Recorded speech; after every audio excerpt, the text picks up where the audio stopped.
Faz favor. Obrigado, Sr. Presidente, Srs. Membros do Governo, Senhoras e Srs. Deputados. Eu começo por saudar o Partido Comunista Português por ter agendado o assunto da defesa dos direitos dos trabalhadores para debate, porque, sendo o assunto sempre atual, ganha, no entanto, uma nova dimensão, não só na sequência da crise pandémica que estamos a viver e onde os abusos também proliferaram, mas também face àquilo que se vai conhecendo no mundo laboral, por exemplo, em Odmira, nas margens do Tejo, no Ribatejo e noutros locais do país. Senhora Ministra do Trabalho, nós, se fizermos um exercício e se olharmos para trás, percebemos com facilidade que a legislação laboral tem vindo ao longo do tempo a ser objeto de profundas alterações, provocando um agravamento no desequilíbrio nas relações laborais, mas sempre em prejuízo de quem trabalha. De resto, tudo serviu para fragilizar e desproteger a posição do trabalhador na relação laboral e, sobretudo, no período do último governo do PSD e do CDS-PP, assistimos a uma ofensiva contra quem trabalha que acabou por se traduzir na desvalorização do trabalho e até no ataque sem precedentes aos direitos fundamentais de quem trabalha. Referimos-nos às alterações à legislação laboral relativas, por exemplo, ao conceito de justa causa para despedimento ou às alterações a propósito de fragilizar e bloquear a contratação coletiva, o desaparecimento no nosso ordenamento jurídico do princípio do tratamento mais favorável para o trabalhador e ainda as alterações em torno das regras para despedimento que se traduziram num verdadeiro convite às entidades patronais para despedir, colocando as indemnizações em caso de despedimento mais baratas e tornando o processo mais facilitado. Ora, como naturalmente se previa, estas opções apenas vieram estimular os despedimentos, tornar o trabalho mais barato, colocar as pessoas a trabalhar mais e a ganhar menos e, sobretudo, enfraquecer ainda mais a posição do trabalhador na relação laboral.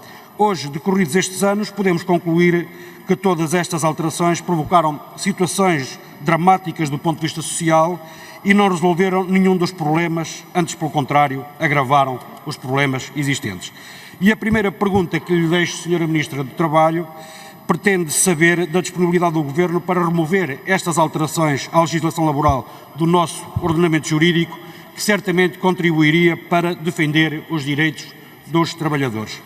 Depois, Sra. Ministra do Trabalho, a exploração laboral, nomeadamente a que se tornou recentemente mediática na zona do litoral alentejano, tem envolvidas cadeias de contratação, subcontratação e prestação de serviços que, procurando desvirtuar a normal relação de trabalho, visa ainda dispersar o rastro da responsabilidade pelas mais variadas violações da legislação. Existe assim um combate sério a este grave problema de ampla precariedade e que muitas vezes tem ainda associadas redes de tráfico de mão de obra, aproveitando a fragilidade dos trabalhadores migrantes chegados ao nosso país. Estes trabalhadores precários oferem salários mais baixos do que os demais, desconhecem os seus direitos e estão sujeitos a uma completa desproteção. Na verdade, a precariedade tem vindo a representar uma prática recorrente que se alastra pelas mais variadas zonas do país, nos campos, mas também nas fábricas, entre outros locais, e desta forma o trabalhador perde em toda a linha. Perde direitos ou não chega sequer a adquiri-los. Perde segurança no emprego e perde em termos salariais. E o Estado finge que não vê. Ora, o Governo não pode ficar indiferente ao que se está a passar e deverá proceder a um verdadeiro combate no sentido de acabar com a falsidade e com a mentira contratual nas relações laborais e combater com toda a firmeza práticas que não são dignas dos dias de hoje, porque a escravatura já lá vai.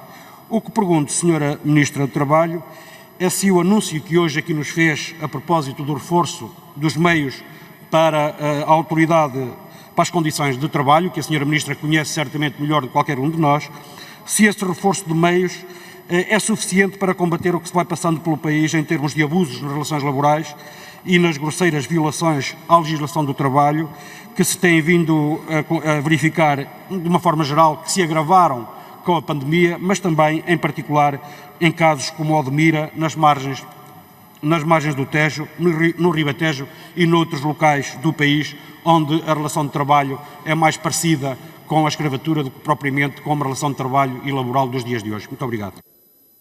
Muito obrigado, Sr. Deputado José Luís Ferreira. Tem então agora a palavra para responder a este conjunto de pedidos de esclarecimento